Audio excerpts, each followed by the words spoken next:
Hi, I'm Sandy. I am going to be making a cremation bead for Carolyn. It was her brother that passed on, and so I've got some of his cremains. And this video is also for Kathy, his daughter. So I've wanted to share this experience with them, and since they're long distance, this is the best way to do that.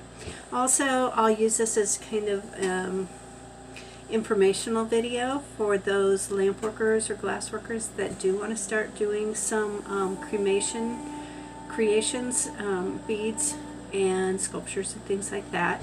If you haven't done that, I'll try to kind of fill in the process as I go along. I am working with a minor torch running LP gas, and I've got an oxygen concentrator below the table here, running at 5 LPM. That's one of the great things about the minor torch. I'm using 104 glass, and if you hear it click every once in a while, that's what you're hearing. And then I've got it left running in the background. So if I talk to her every once in a while, you'll know why. When I ask for the cremains to be sent, I will ask for about a teaspoon to a tablespoon, depending on how many beads they're wanting. It doesn't take very much, not much at all.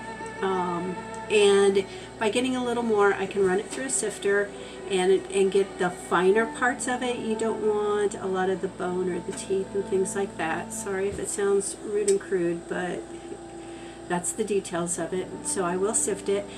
The other thing I do is I do sanitize my workbench before working with cremains, and I only work on one person's cremains or animals' cremains in a day's setting, and then I sanitize my workspace after that so that there's no chance of any type of cross-contamination with anything. It's a respect thing. So with that said, I've got some of the cremains sifted out and applied onto a graphite paddle like this, and then I've also taken some light blue, dark blue, and medium blue, and I've got them kind of mixed in together. And then I do have a little heat sink piece also. I don't know what you call it, but it's the same thing you use in computers, but it makes really nice texture plates. So I may or may not use that. I kind of let the bead determine what it ends up looking like at the end. Alexa, volume down. I'm getting to the end of a song with crescendo, so I can't talk over it. Sorry. So let's get started. I am going to work with a transparent base, and then I'm going to roll it into the frit. I think that'll make a really nice, pretty bead. When you're working for someone else, you want to get a little more detail about what they want. Do they want to see the ashes in it? Do they not want to see the ashes in it? That will make a little bit of a difference as to what colors you use and things like that. A lot of times I'll mix in some dichroic and some copper, gold aventurine, goldstone, with the ashes, and it makes a really pretty bead also, which I've got some in the kiln sitting soaking right now, so they're going to get some of those. But this one you will be able to see the ashes. Fortunately, the ash just looks like a white powder, so unless somebody knows that it's a cremation bead or that you tell them, they're really not going to know. Some people kind of get a little icked out about it. So I think it's awesome, and I'm so happy to see more and more people doing them for everyone. It's a way to keep it close. I know when I go into situations that I need just a little extra something, I've got my mom right here, you know, that I can actually touch and hold her and say, Mom, you know, get me through this. It's going to be okay, and it just helps me anyway. So anyway, enough blabbering. Let's go ahead and get started. I'm working with 3/32 mandrels that has been dipped and dried with bead release on it so that the glass won't stick to it. And I got to get the mandrel hot so that it holds the glass. I'm also going to get the the glass warm. Now I am using a titanium lens for myself, and I have one on my tablet. If you didn't have that, this is what you'd be seeing. A lot of yellow as the soda flares out. So with that, it makes a big difference. You can actually see the glow of the rod versus just a lot of yellow soda flare. Have a little bit of scum on that. So throw that into the water jar. And I'm going to start off with just a nice small tube bead because I'm encased. And I usually determine about what size I want the bead to be by laying out a beginning and an end part on it.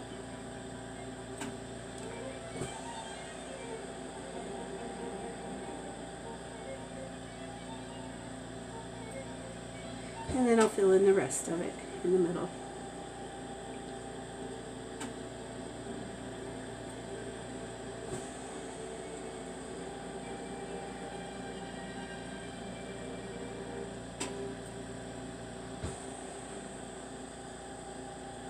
When you're working with ashes, it's kind of like working with soda. They will create bubbles. So you want to keep your eye on that. I do have a bubble in here that I'm going to try to work to the surface here real quick. There we go. That popped. And I also want, you can see that it didn't go on real evenly. I want to make sure that I start off with a good base bead. There we go, that bubble popped. And so I'm going to add a little more glass around here because I want that to be nice and level. Depending on what type of beads I'm making, may take anywhere from, I'd say, a half hour by the time it's all said and done, because these are encased. Yeah. To an hour and a half for a marble or a fancier bead. I take my time. These are going to become heirlooms after all. They're going to be in the family, passed down, and cherished for a long time, so I'd rather take the time. And like I said, you want to start nice. Now, it's hard to see on the camera, but that's a pale blue that I'm working with. It's very pretty. Okay, and you can see I don't have a big footprint on it. Just a nice small tube bead, because again, this will be encased, which means I'm adding glass on top of it to seal in the ashes. Alright, get it nice and hot. I'm going to roll it in my frit.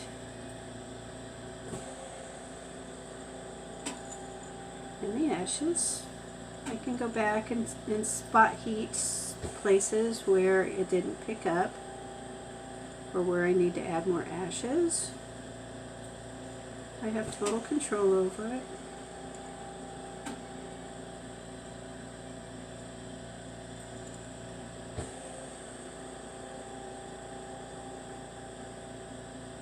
I'm not pressing real hard when I go in and pick it up. It's just automatically going to stick to the hot glass.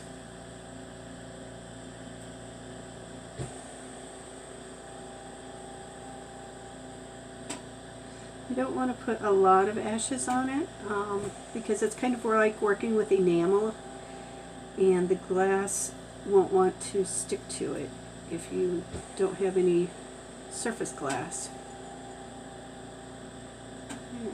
Okay.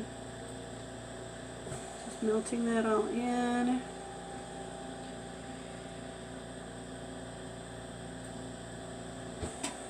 And I'm also getting the ashes fairly hot.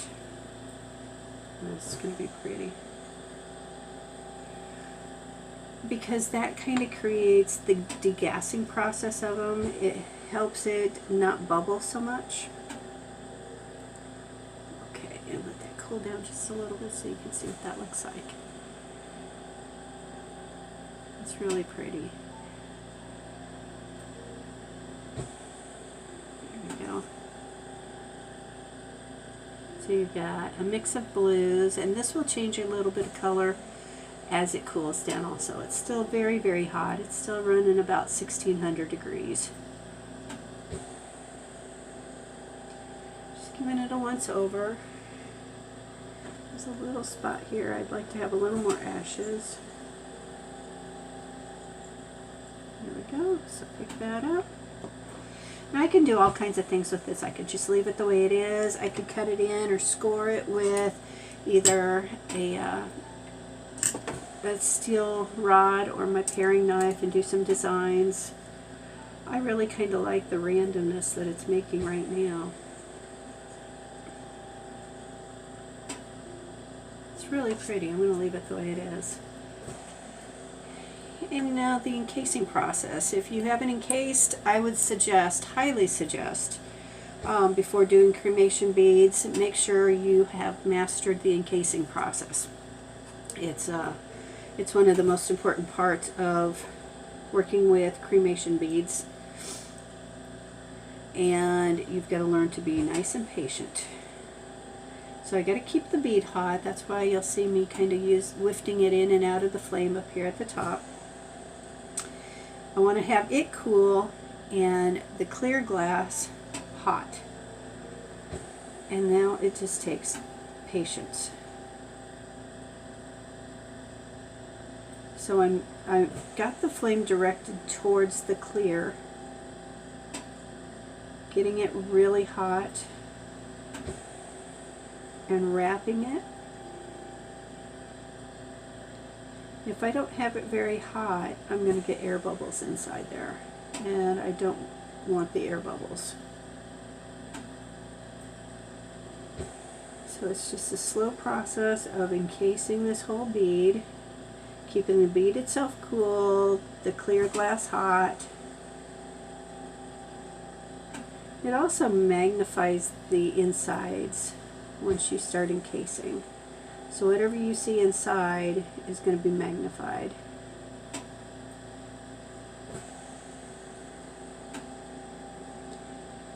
The important part of encasing beads, blink and breathe. Don't forget to blink, and you can see that I've been working on the torch for a while. I noticed in the camera my eyes were getting pretty red. I've been making several beads today. It's late in the night, or late in the afternoon, so okay, once I get that encased, I'm just going to kind of roll it nice and smooth. And I got to go back to my beginning side because it's been out of the flame for a little while as I was working towards the other end. So I want to get it warmed up again. And I want to massage that side just real gently. I don't want to break it free from my mandrel. Just gently rolling it. Again, I'm trying to keep the inside bead itself fairly cool. The goal now is to massage the clear casing that I've put around it. And I want to put a little more here in the middle.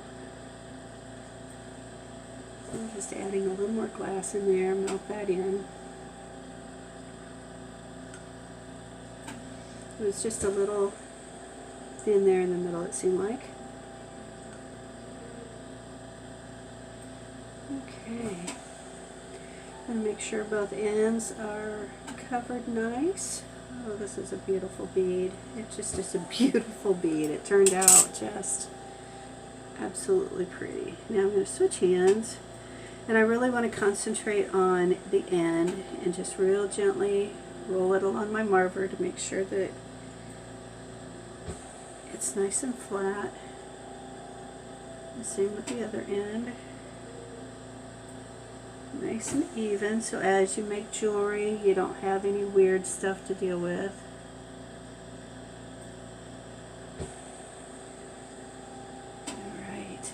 Another reason you want to keep the inside cool at this point, I don't know if the camera will focus in. There we go. The more you get that hot as you're encasing, the more the ashes are going to want to bubble out. So Doyle actually behaved very, very well. There's no air bubbles trapped in there. There's one little air bubble right there. But he's been a very nice gentleman as I've worked with his ashes today. So again, this is very hot yet. And it's going to go in the kiln. Let me just get it warm because I've been waving it around. It's going to go in the kiln. It's going to sit there with the rest of the batch until I'm done for the day anyway. And then it's sitting at 950 degrees. It'll allow all of the glass to come to 950 degrees, and then it's computer controlled, so it's going to cool all the beads down very slowly so that all the molecules in here can align, and they make them very tough. You can literally drop them on concrete, which I sometimes do. I apologize. I try not to drop your loved ones, but just regular beads. If they've been annealed right, you should be able to literally take a hammer to them and have them not break.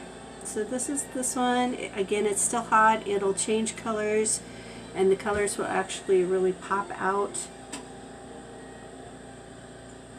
as it cools down. And I'll post pictures on Facebook, and I'll try to edit this film so that it has a picture at the beginning of it. Thanks for watching. I hope you enjoyed. If you have any questions, spectrumartist@yahoo.com. And again, my name is Sandy K. Johnson, Sunrise Beach, Missouri. Thank you.